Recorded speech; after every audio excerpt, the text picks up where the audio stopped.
Et salut tout le monde, c'est le Geoffrey. Aujourd'hui je vous retrouve dans un rapide débrief du week-end, puisqu'a priori il n'y a pas eu de gros combats ce week-end. En fait il y en avait un qui était un peu intéressant, en tout cas qui moi m'intéresse. C'était un championnat WBA dans la catégorie des poids pailles. Juste avant, j'ai pas beaucoup upload cette semaine, j'ai pas beaucoup upload les semaines qui suivent. En fait toute l'année qui suit, je vais avoir une préparation assez intense dans l'année. Je vais essayer d'upload une fois par semaine, peut-être une fois toutes les 2 semaines. S'il y a des trucs vraiment intéressants, je uploaderai un peu plus. Mais voilà, ça va se cantonner à des uploads assez peu réguliers. Je m'en excuse, évidemment, j'essaie de faire le plus régulièrement possible dès que je veux. Ce week-end, malgré tout, un combat intéressant, donc entre du coup Knockout, CP Freshmart et Alex Greenwood pour la ceinture WBA des poids pailles. Donc c'était un combat poids pailles, évidemment, c'est passé très majoritairement inaperçu. J'ai vu quelques Anglais en parler, notamment quand vous tapez le nom du combat sur YouTube. Vous voyez, quelques vidéos ont été faites, enfin quelques Anglais, donc peut-être des Thaïlandais, des Australiens, hein. Mais c'est un combat qui était important pour l'Australie. Un peu important pour la Thaïlande, je suppose, même si forcément je ne suis pas trop exposé aux Thaïlandais. Le reste du monde n'en avait rien à faire. Ça restait un combat qui était intéressant pour quelques raisons. Déjà, c'est un championnat du monde. Knockout CP Freshmart, c'était, on va voir si ça l'est toujours, le champion le plus, avec le règne le plus long parmi tous les champions actifs. Plus long que Bivol en effet.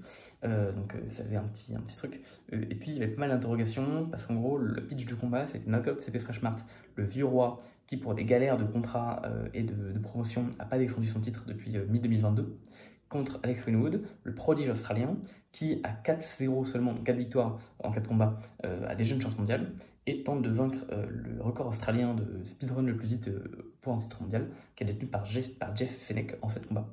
Donc il y avait voilà, un petit peu d'enjeu sur ce combat. Globalement, le combat a été fait en Australie. Et c'est un truc que je vais regretter, c'est que tout était fait pour que Greenwood gagne ce combat. Donc on avait des juges qui aimaient bien Greenwood, on avait un arbitre pardon, qui aimait très bien Greenwood, et on avait des commentateurs qui aimaient pas mal Greenwood aussi. Et ça se voit très bien au niveau du début du combat en fait, où tous les commentateurs n'arrêtent pas de dire, vous savez, CP Freshmart il est vieux, vous savez, ça fait déjà 8 ans qu'il a le titre, ça commence à faire. Donc je rappelle, il a le titre depuis juin 2016, il est toujours champion, donc ça fait 8 ans, pas plus de 8 ans. Et le deuxième champion le plus vieux actif, c'est Bivol, qui est en 2017. J'ai plus le mois, mais c'est 2017. Donc c'est bien, CP Freshmart, le plus vieux champion, qu'on a tendance à oublier, parce que en poids paille. Il n'avait pas défendu son titre depuis 2022, donc voilà, ça s'explique. Bon, là, il était de nouveau de retour sur le ring. Et donc, voilà, les gens, donc vous savez, il est vieux. En plus, il a 34 ans, donc ils expliquent que vous savez, 34 ans, il voit pas, il fait extrêmement vieux. Parce que, alors l'explication qu'ils ont donnée, c'est le corps, comme les gens doivent cutter plus de poids, parce qu'ils sont dans les catégories plus petites. Alors, donc, déjà, premièrement, ok. Ils sont dans les catégories plus petites, c'est vrai, et ils sont plus vieux à 34 ans que des poids lourds à 40. Pourquoi? Parce qu'ils doivent cutter du poids et que ça fait un stress sur ton corps, donc tu vieillis plus vite. Pourquoi pas? Ensuite, mais dans ce cas, ça serait vrai pour toutes les catégories, sauf les poids lourds. Oui, mais les gens poids paille, comme ils sont plus légers, ils doivent cutter plus de poids. Et donc, ils mettent plus de stress, et donc ils vieillissent encore plus vite qu'un welter, par exemple, qui cutterait moins de poids parce qu'il est plus gros. Et ça, j'en suis vraiment pas sûr, du tout, en fait, de cet argument.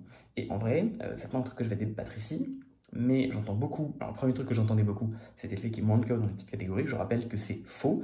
J'ai fait des statistiques, j'ai fait une vidéo sur ce sujet sur la chaîne que je vous invite à voir si vous voulez. Et le deuxième gros point sur lequel j'aimerais aborder un jour, c'est est-ce que c'est vrai que les combattants sont moins vieux dans les petites catégories?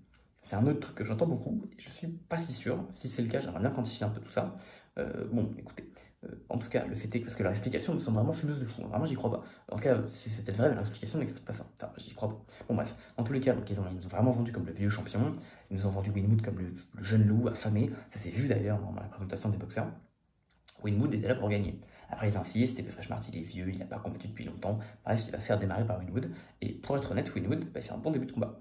Globalement, on voit que CP Freshmart il a du mal à entrer dans le combat dans les 3 premiers rounds, il va pas toucher un petit peu, et Greenwood les prend sans aucun débat. Puis dans le quatrième, ou dans le quatrième, il fait quand même un meilleur job, CP Freshmart. Il fait un meilleur job, et non, je crois que c'est dans le 5e, j'ai pas revu le combat, je crois que c'est dans le 5e, mais il fait un meilleur job pour moi, il remporte le round, donc on a un round partout. Et dans le 5e, donc CP Freshmart, il y a un moment où Greenwood va tomber, ça va être comptabilisé comme une glissade, c'est une glissade, il n'y a aucun problème. Et puis ensuite, il va quand même rentrer un crochet gauche sur le menton de Greenwood qui tombe, et c'est compté comme une glissade. Donc monsieur l'arbitre, à la limite, je suis d'accord, l'arbitre est un peu dans le dos de Greenwood, donc il n'a pas forcément pu voir le crochet gauche. Maintenant, c'est compté comme une glissade, c'est très clairement un knockdown, il n'y a aucun débat. Même les commentateurs qui étaient plutôt biaisés en faveur de Greenwood ont clairement dit que c'était un knockdown, et ils l'ont répété durant toute la suite du combat. Donc voilà, je crois que c'est le 5e, c'est peut-être le 4e, je crois que c'est le 5e. C'est très clairement un knockdown qui est du coup compté comme une glissade, donc pas de chance pour CP Freshmart. Greenwood arrive bien à boxer dans le 6, Honnêtement, il reprend un bon tempo, il a un bon jab dans le 6 et il l'utilise bien. Et ensuite vient le 7ème round. Le 7ème round, Sepo Flashmart va caler un crochet gauche terrible sur Winwood et Winwood tombe. Winwood tombe à 1 minute 38 de la fin du round. Okay. Donc le compte, quand il commence, alors Sepo Flashmart tombe dans un coin neutre et l'arbitre reprend le compte du mec qui s'occupe de l'horloge. Donc il reprend le compte à 2, 3, 4, 5, 6, 7, 8, à 9, Winwood se relève. Il reste donc 1 minute 29 au round, tout va bien. Et ensuite, donc classiquement, quand le combattant est touché, parce que Winwood est ultra touché, hein, Winwood s'écroule, il titube complètement, il se relève, au compte de 9, il est vraiment mal, donc il y a un monde où le combat est arrêté à ce moment-là. Et il demande à Winwood de se déplacer un petit peu. C'est un truc qui est assez commun, quand un boxeur arrive à se relever, mais qu'il a pris un knockdown vraiment dur, vous voulez vraiment être sûr que le combattant est en capacité de repartir. C'est ce qui s'était passé par exemple avec Fury contre Wilder dans leur premier combat. Au 12e round, Fury tombe par terre sur un enchaînement de Wilder, et l'arbitre demande à Fury de marcher un petit peu pour vérifier qu'il titube pas. Winwood n'obéit pas, donc il lui dit avance, il obéit pas. Winwood a les bras ballants, hein, il a même pas sa garde montée, il lui fait bouge, il obéit pas, il lui dit 3 fois quand même, il lui dit 3 fois. Il finit par bouger un petit peu, puis ensuite l'arbitre carrément lui prend les gants, lui remet les gants haut, il lui fait allez vas-y repart au combat.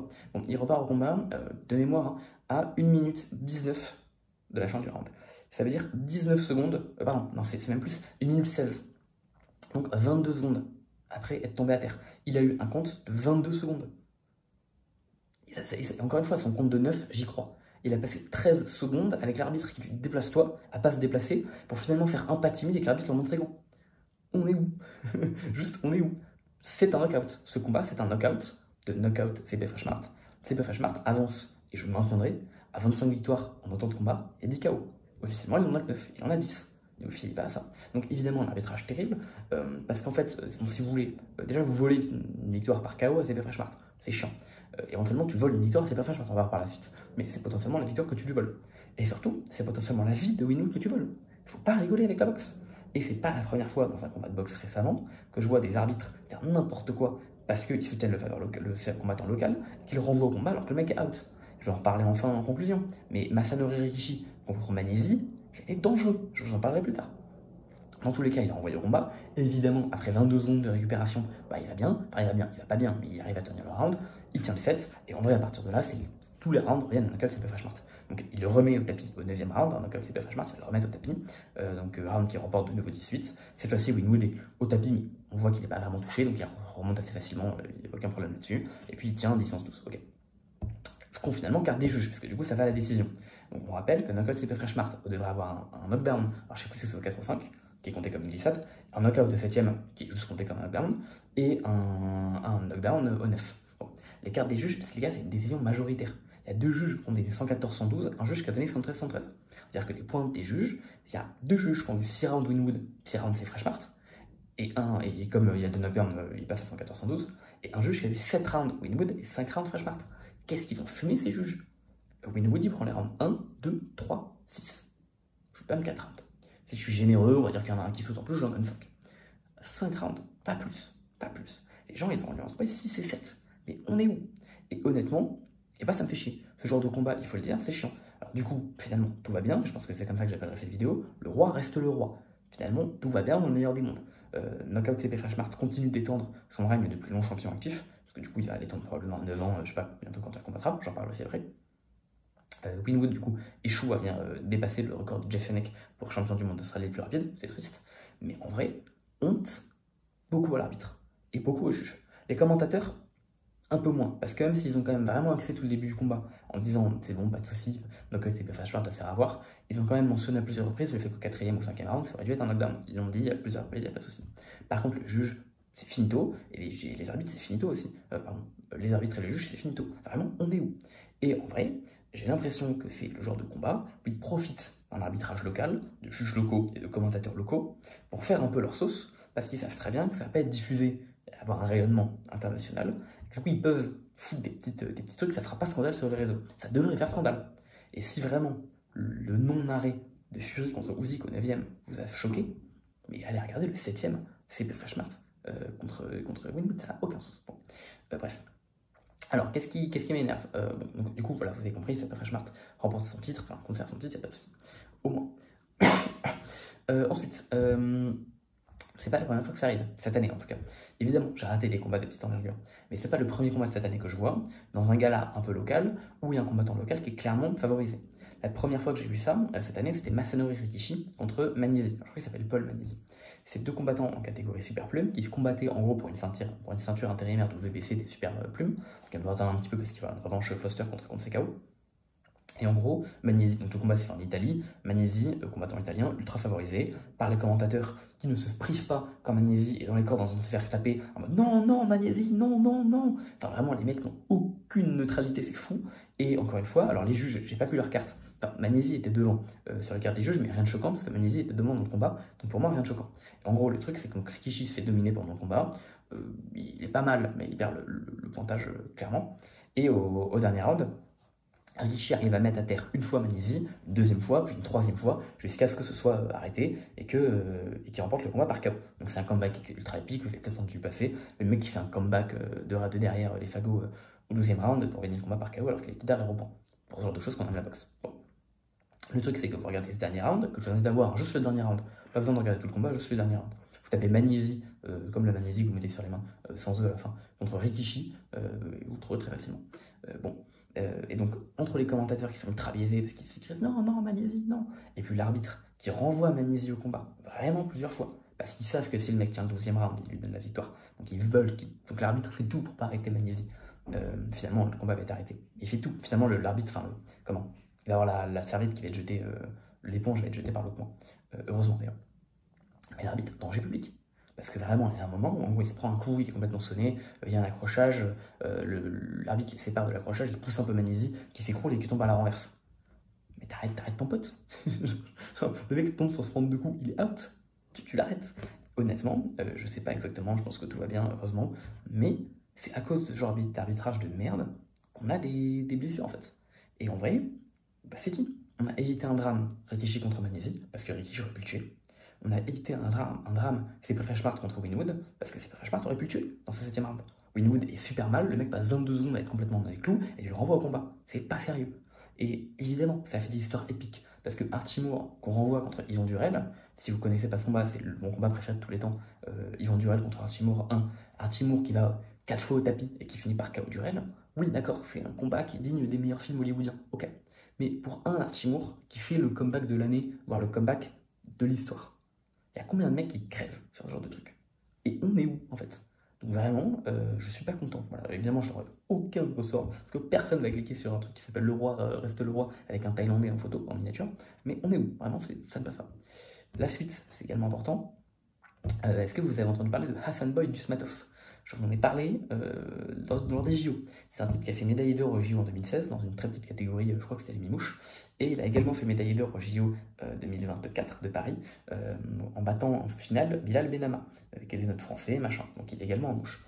Vous savez, c'est le combattant qui avait KO Bilal Benama il y a un an, en finale des championnats du monde, et qui cette fois-ci l'a battu à la décision, et bien au JO. Bon, bah, ce gars-là, en même temps, je vous avais dû vous le dire, mais en plus de faire du coup d'être double médaillé d'or au JO 2016-2024, 2021, il n'a pas participé, je sais pas pourquoi il n'a pas participé. Donc en plus d'être double médaillé d'or, en même temps, il est pro. Il est actuellement à 6 victoires en 6 combats pour 5 KO, et il est plutôt bien placé puisqu'il est dans le top 10 de ring, BoxRec, je sais plus si c'est dans le top 10, mais voilà. Donc il est en poids paille, hein, 48 kg. Et il avait dit, je veux lever le vainqueur, enfin désormais, depuis que j'ai 2 médailles d'or, je veux me concentrer sur ma carrière pro, et je veux le vainqueur de CP Freshmart contre Winwood. Donc si ça se fait vraiment, et si on a vraiment du Smatov contre CP Freshmart, bah franchement je prends. Je prends de fou, parce que vraiment c'est deux boxeurs qui méritent d'être regardés, et qui méritent de faire une affiche. Évidemment, un Ouzbek contre un Thaïlandais, ça fera un bide énorme, mais c'est vraiment une affiche qui est très intéressante, bien plus que beaucoup d'affiches dont on entend parler dans la boxe actuellement, et je regarderai cette affiche sans aucun problème, enfin si je peux la trouver. Je termine juste par ça, après promis je m'arrête. Comment regarder CP Freshmart contre Winwood, et comment regarder ce combat? Le combat, j'aurais pu le regarder en live, mais finalement à cause de galère de dispo, je peux plus, parce que la carte était tellement introuvable que moi du coup je pensais que le combat serait plus tôt ou plus tard, et en fait c'était pile pendant que j'étais pas dispo, bref, j'ai la haine, mais il était regardable en live sur la chaîne de 7+, qui est, si j'ai bien compris, un service de diffusion de chaîne télé. C'est un peu comme si c'était l'application France TV, quoi. Et du coup, il était regardable là-bas, sauf que c'est un service australien. Donc il est gratuit à regarder, il fallait juste rentrer une adresse mail et c'était gratuit à regarder. Mais pour ça, il fallait être en Australie. Donc un petit VPN et ça passe, mais du coup, VPN australien, sur, bien sûr, le canal de Cyril Plus. Vous trouviez le live à l'heure donnée. Et voilà. Et juste rentrer une adresse email pour se connecter. Donc tout se passe très bien. J'ai pas trouvé de replay, donc j'avais le seum, parce que je ne pouvais pas voir le combat. Il a été upload sur YouTube, je sais pas encore pour combien de temps il a été upload. Si j'y pense, je vous mets le lien en description. Sinon, vous tapez juste Knockout Cyber Flash Mart versus Alex Winwood, Winwood comme victoire et bois, et vous trouverez ça directement. Le combat est bien, notamment ce 7ème round, qui pour moi mérite de rester dans les annales, dans les plus gros vols de KO que j'ai pu voir. Bon, je dis ça à chaud, à tout moment, j'en ai vu beaucoup d'autres. Enfin bref. Voilà, bah, écoutez, j'espère que ça vous aura plu. Je suis content de pouvoir vous parler d'affiches un petit peu moins médiatisées, mais qui méritent cet engouement, qu'elles n'ont pas à cause de médias qui n'en parlent pas. Intéressez-vous à un Knockout Cyber Flash Mart, c'est vraiment un bon combattant. Et puis voilà, j'espère qu'il y aura du Smatter Front Cyber Flash Mart. En tout cas, j'espère que ça vous aura plu. Et puis surtout, je vous souhaite une très bonne journée et je vous dis à la prochaine. Allez, bye!